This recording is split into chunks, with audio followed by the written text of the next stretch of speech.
I'm gonna probably insanely oversimplify this, but and in probably a really corny way, but I'm gonna do it that way so that we can come out of that emotional state of what you went through and maybe come into this other state, which is, I'm a kid of the 70s and 80s, right? I'm a child of that genre, if you will.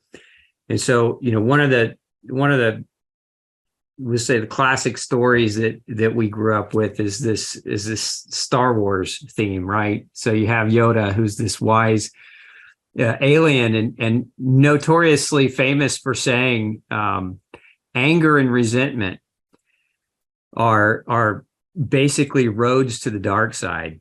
And again, an oversimplification, and but it's not untrue, and that emotion plays such a powerful role in either allowing you to achieve your greatest self and achieve your highest level of energy and health, or it plays a role in keeping you from making breakthroughs. And a lot of people have that. We live in I would call it, our current day and age is, and this is going to sound harsh, but I think we live in a spiritually bankrupt society.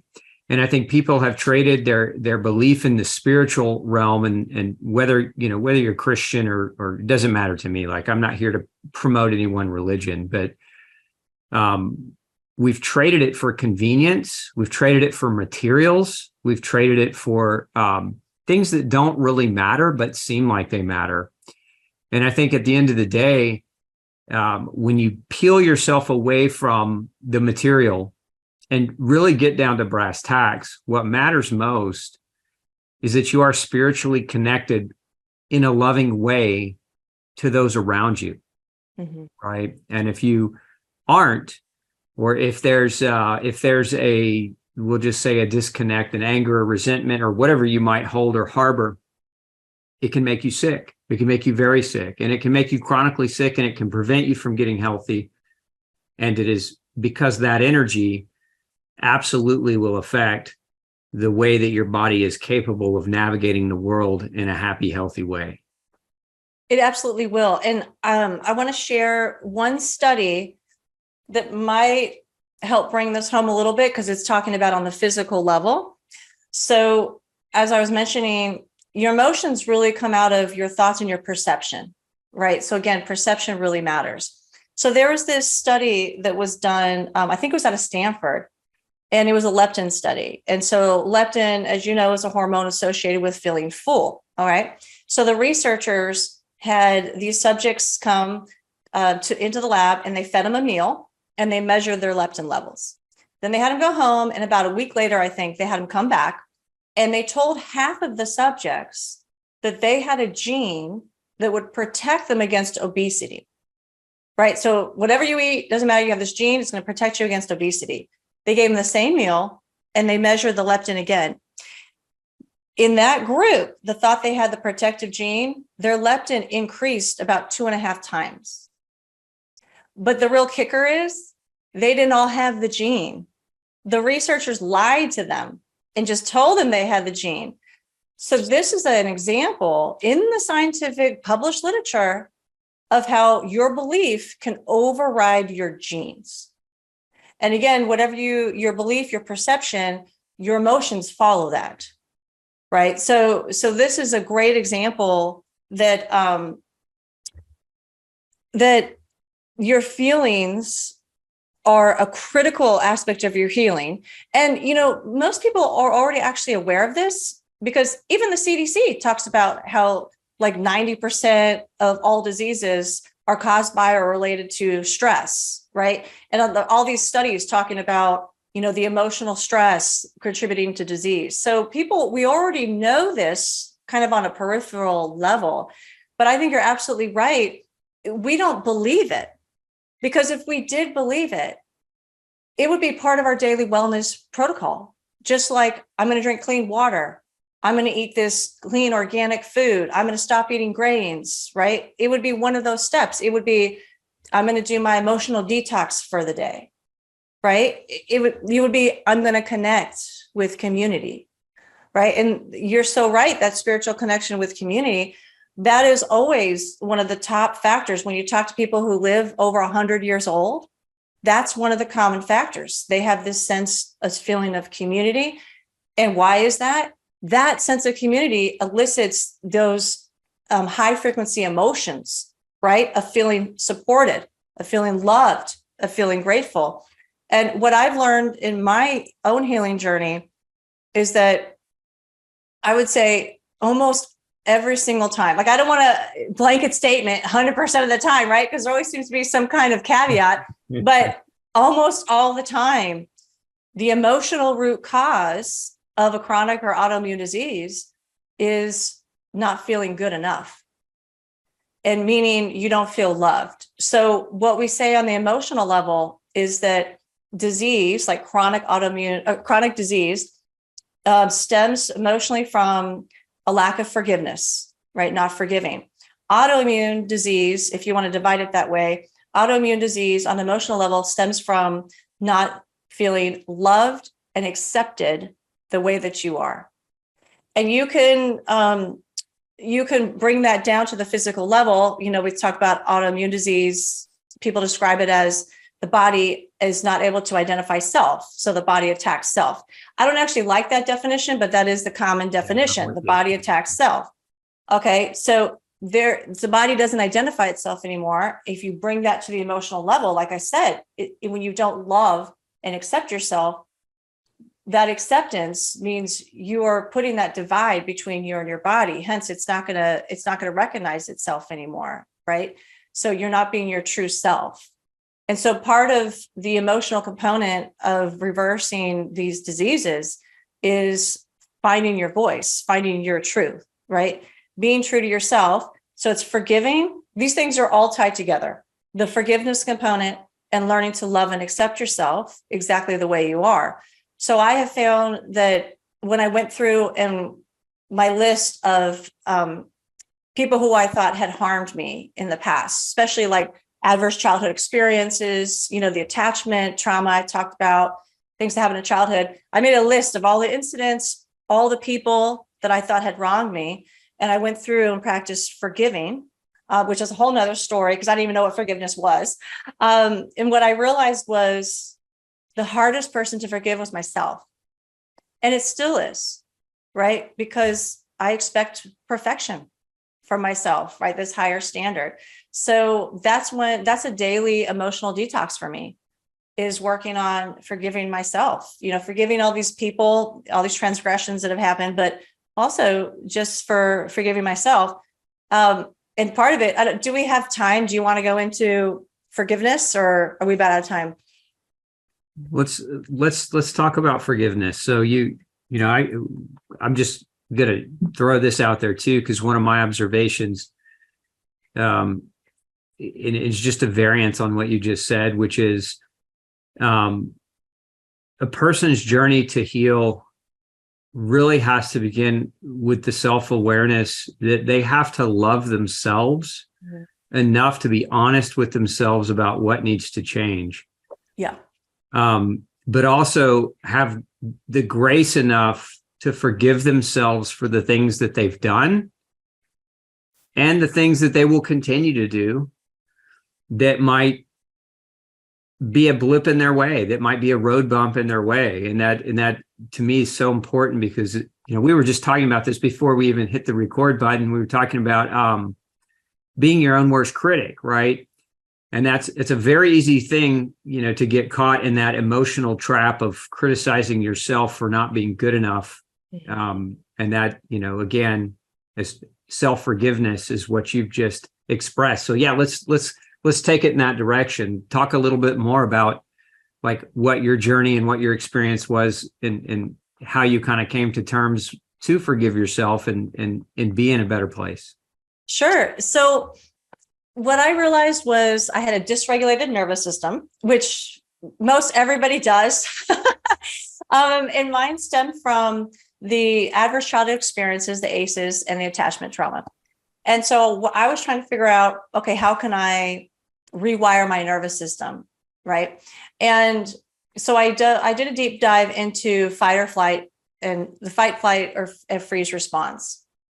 And what I really boiled it down to was, well, so if someone doesn't know what that is, just a brief, it's like if you're walking down the street and a tiger jumps out, you have this beautiful gift that God's given us of fight or flight, and your body will go into the sympathetic nervous system state. You'll release different hormones like adrenaline, cortisol to help you fight the tiger or run away. And that's a beautiful gift.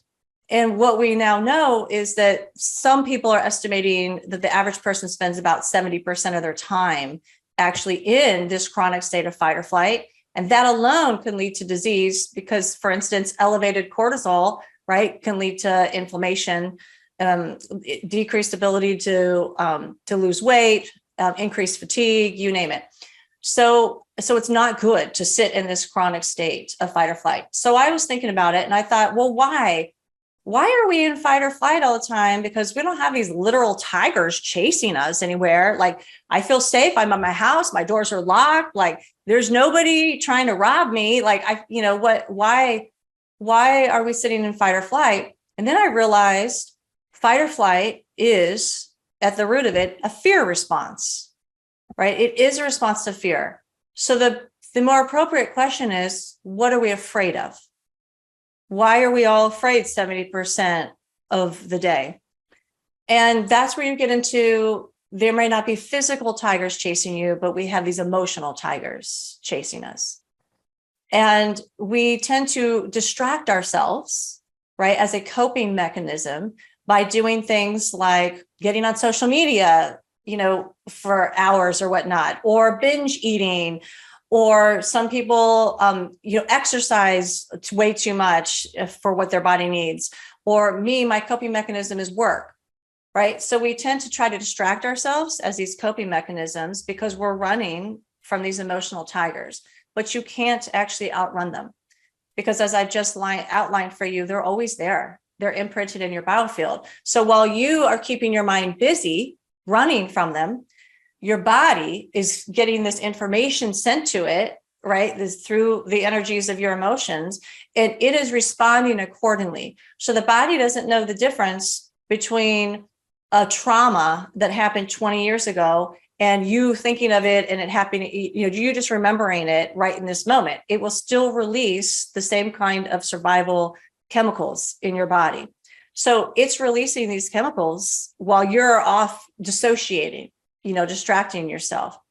And so what I realized was, okay, we're sitting in this space of fear. I know I'm doing these different coping mechanisms because I don't want to face the fear.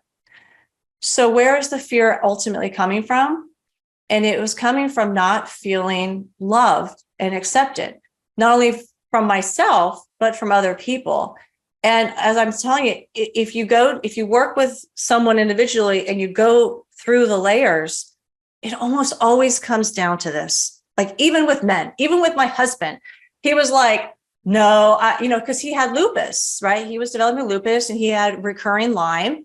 And I'm like, you need to deal with the emotional trauma here. And he's like, oh, I don't have any emotional trauma. I let things go. And he seems like he does because he's so even keel, like all the time. Sure enough, we started diving into it. And it turns out he's been trying to get his father's approval since he was a little kid because he never felt good enough. He has never felt loved by them. And so we do these things. We look for this external approval, like I'm a classic case. I mean, how many degrees and certifications do I have, right?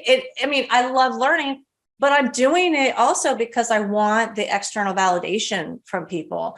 So I had to do this hard look at, why am I even having these behaviors? Like, what am I spending my time actually doing? And is this healthy? Is living my life going from one coping mechanism to the next actually healthy? And so again, as you boil it down, it's because you don't feel loved and accepted. And so what I realized is I couldn't love and accept myself until I could forgive people, because I kept wanting something from the other people. Right. I kept wanting this external validation from them and I just never got it. So there was a couple things that actually really helped me to forgive. Some things were pretty easy to forgive. Like if I got upset because someone cut me off on the freeway, whatever, I can let that emotion go. I breathe through it and let it go. Right. The molest was very difficult to forgive. And I I found that the forgiveness came in layers.